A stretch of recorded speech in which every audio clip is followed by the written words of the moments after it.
on place notre position, notre SL. On voit combien fait le doji en question. Ça fait 17 de RR. 17 de RR fois 2 fois 1,5. Vous allez faire les calculs. Je pense que ça va être dans les 25 comme ça. Donc vous placez une position comme ça. Aujourd'hui, je te donne gratuitement une stratégie de scalping de A à Z que tu peux utiliser sur n'importe quel marché de dérive gratuitement, je vais bien dire. Donc tout ce que tu vas faire, c'est de rester du début jusqu'à la fin de la vidéo parce que la stratégie, elle est hyper simple. Même un débutant peut trader de la façon dont je vais vous montrer. Donc tout ce que vous avez à faire d'abord, c'est de vous abonner à cette chaîne et d'aller directement dans les playlists pour avoir accès à toutes les formations gratuites, même sur des formations sur les entrées sniper, des analyses du marché, les secrets du marché et des entrées sniper en vidéo. Donc la première des choses, après que vous avez déjà fait ça, c'est de suivre directement la vidéo de A à Z sans manquer aucune étape. Déjà, on va aller sur le marché de quoi? On va aller sur le marché du V75. D'accord? Je vais vous expliquer en quoi va consister la stratégie en question. La stratégie, déjà, n'allez pas en plus de 4 heures. D'accord?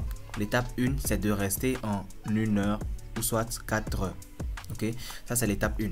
Déjà, quand vous avez déjà un graphique en 4 heures, vous essayez de réduire au maximum. Ça, c'est la première étape. Hein. Vous essayez de réduire au maximum. Ok? Une fois que vous finissez de réduire au maximum votre graphique, vous voyez déjà la tendance générale. Ok?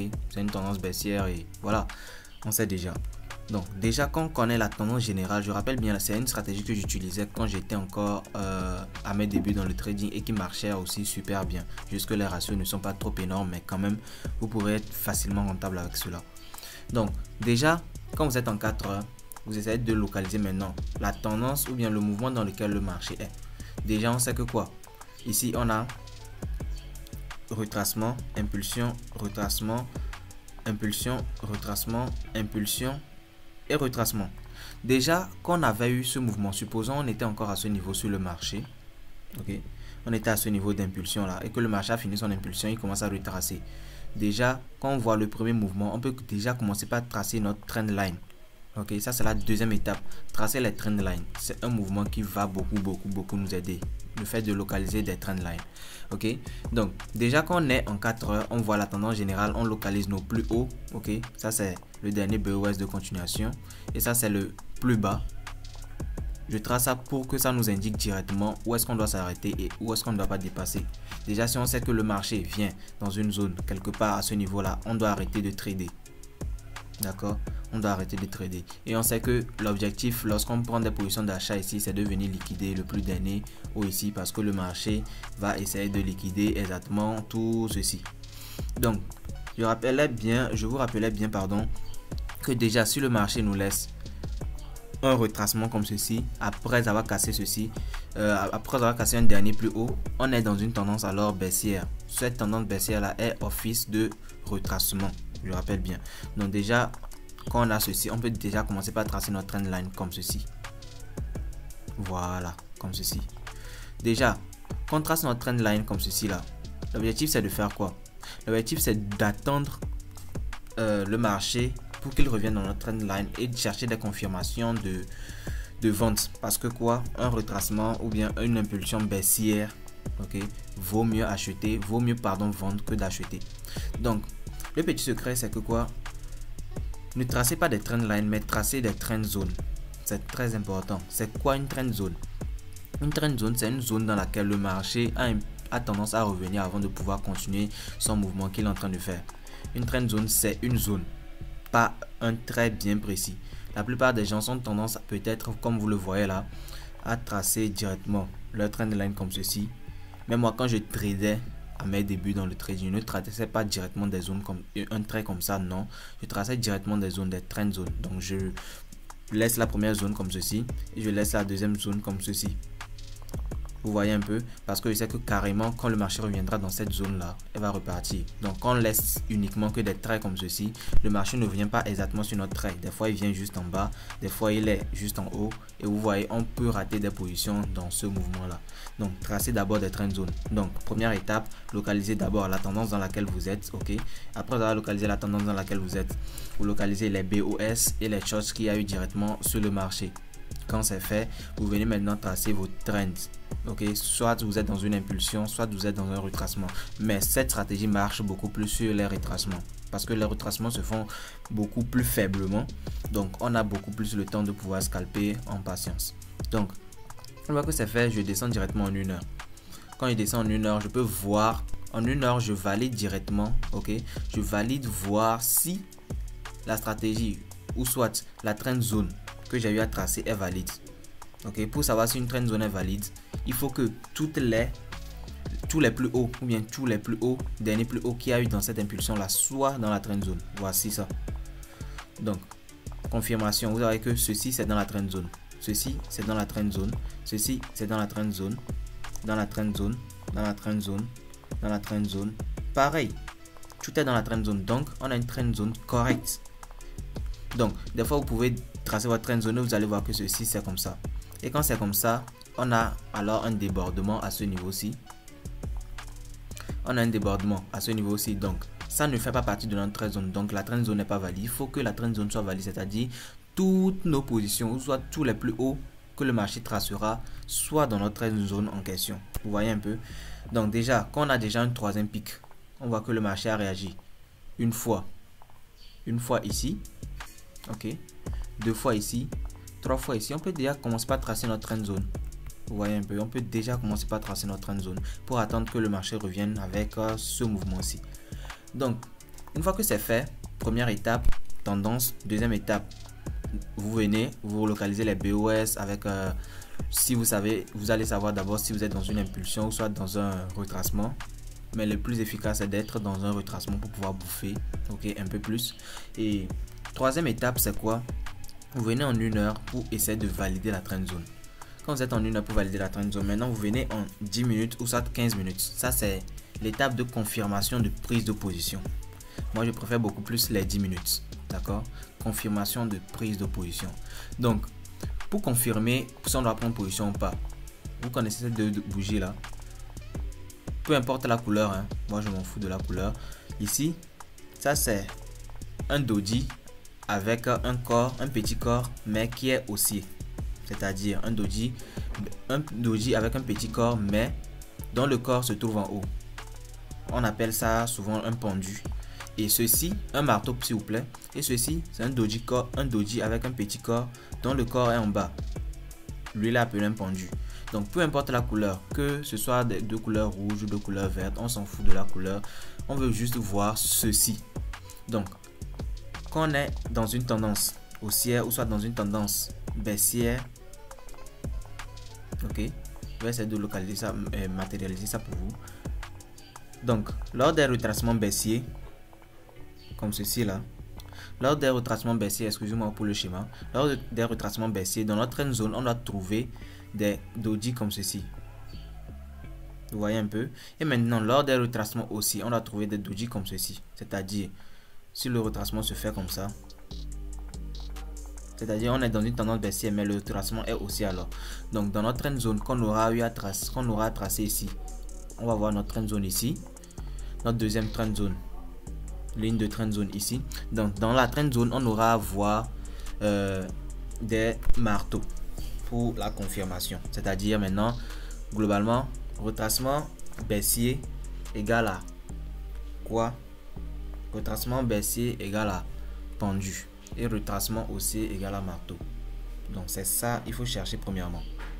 Donc quand vous avez compris ça, vous avez pratiquement compris déjà la majorité de la stratégie.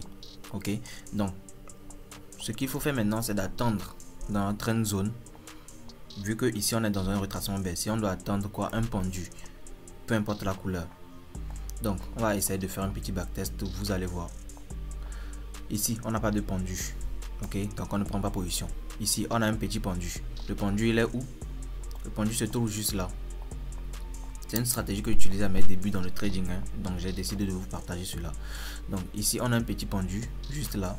Donc quand on voit que le pendu se termine sur ou bien dans notre zone, dans notre trade zone, qu'est-ce qu'on fait? On prend position directement à ce niveau. Et quand on prend position, on met le SLU à 1,5, c'est-à-dire à 1,5 de notre de notre pendu ou soit de notre marteau. Supposons que quoi? Supposons notre marteau il est comme ça. Ok. Pour mettre le SL, ok, On met le SL comme ceci. On prend d'abord la distance, toute la distance du doji, d'accord, qu'on met en bas comme ceci. Et quand on le met en bas, notre SL va se trouver ici. Vous voyez un peu, on prend le double, on prend pratiquement le double de tout le doji en question pour pouvoir placer notre position. Donc si c'est un pendu comme ceci, voilà, comme ceci, où est-ce que le SL va se trouver? On prend juste la règle, hein. La règle, on essaie de voir combien de pips font toute le doji en question et on le place juste en haut. Donc notre SL sera pratiquement au double. Ok, donc une fois que notre SL est au double, c'est bon. Donc supposons on vient de voir notre premier doji qui se trouvait ici. Où est ça? Notre doji qui se trouvait ici. Ok, donc on va essayer d'agrandir la zone pour que vous puissiez voir. Voici notre doji là qui se trouvait ici. Voilà, notre doji qui se trouvait ici là. Donc si on voulait prendre position là-bas, qu'est-ce qu'on allait faire? Qu'est-ce qu'on allait faire pour pouvoir prendre position là-bas? C'est simple. Comme je l'ai dit, il faut placer notre SL pratiquement au double. Donc moi je me sers directement de l'outil de ratio. C'est-à-dire, je me traite directement de l'outil de ratio pour pouvoir placer mes positions là-bas. Donc quand je vois que voici directement notre stop qui a 18 pips, on voit les pips directement ici, qui a 19 pips x 2, ça fait combien?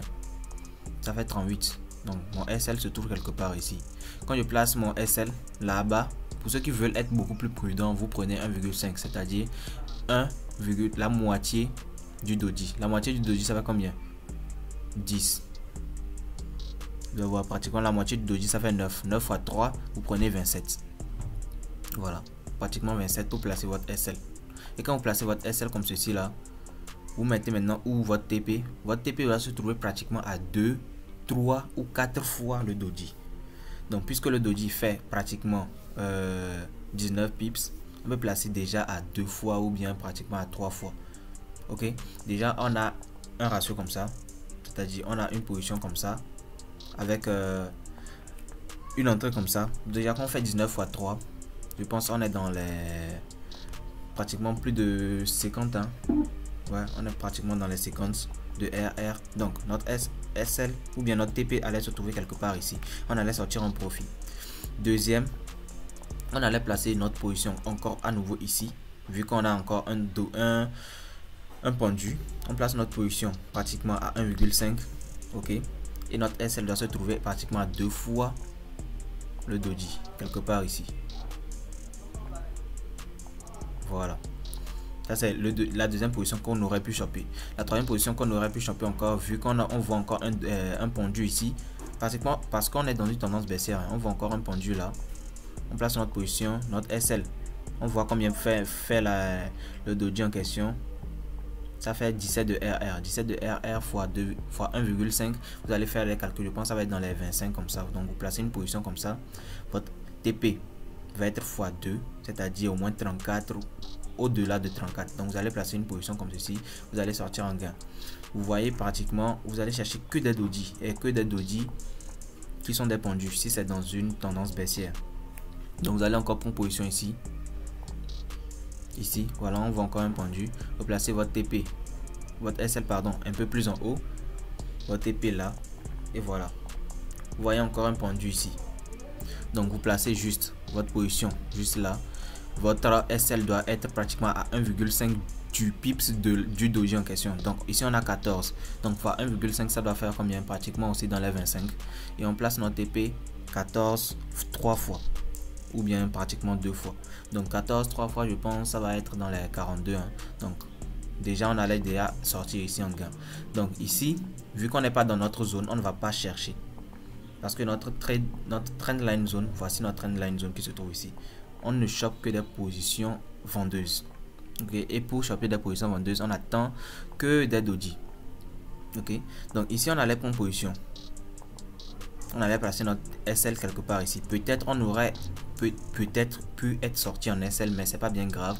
On a bouffé énormément par le passé ici, donc ce n'est même pas bien grave. perdre dans le trading, c'est normal. Vu qu'on a perdu ici, on attend encore que le marché revienne dans notre zone. Quand le marché est encore dans notre zone, qu'est-ce qu'on fait? On place encore position sur notre doji. Notre SL se trouve pratiquement à 1,5.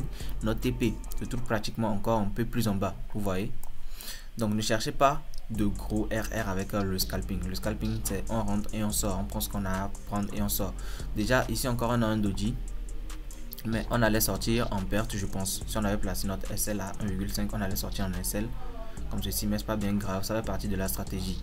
Ici, on a un doji qui est dans notre zone, bien évidemment, confluence. On prend position ici, on place juste notre SL ici. Voilà, on vise 1,2 fois et voilà, on sort encore en profit. Donc, il y a énormément de positions que vous pourrez choper. Par exemple, ici, donc supposons, je vais voir si encore un doji. Voilà, un pendu ici. Voilà, un pendu directement ici. Vous prenez position ici.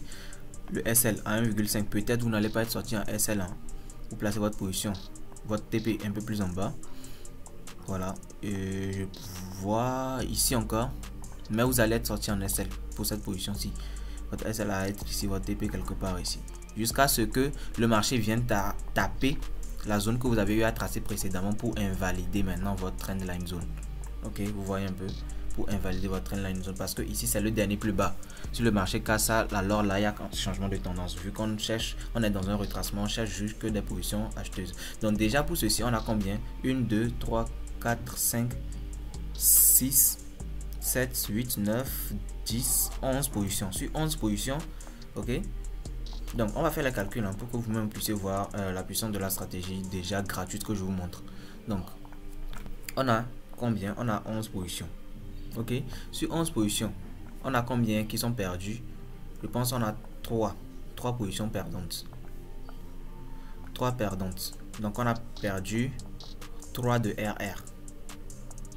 Pratiquement. Et combien on a de gains? On a 7 positions gagnantes. Donc ça fait au total combien? Si sur chaque position on a 2,5. Vous voyez combien de RR ça nous fait?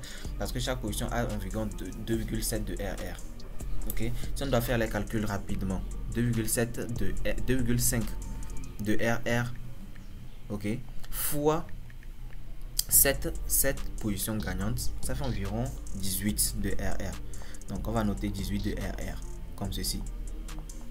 Donc ça veut dire que quoi? Au total, vous avez 18 de RR gagnants et 3 RR perdants.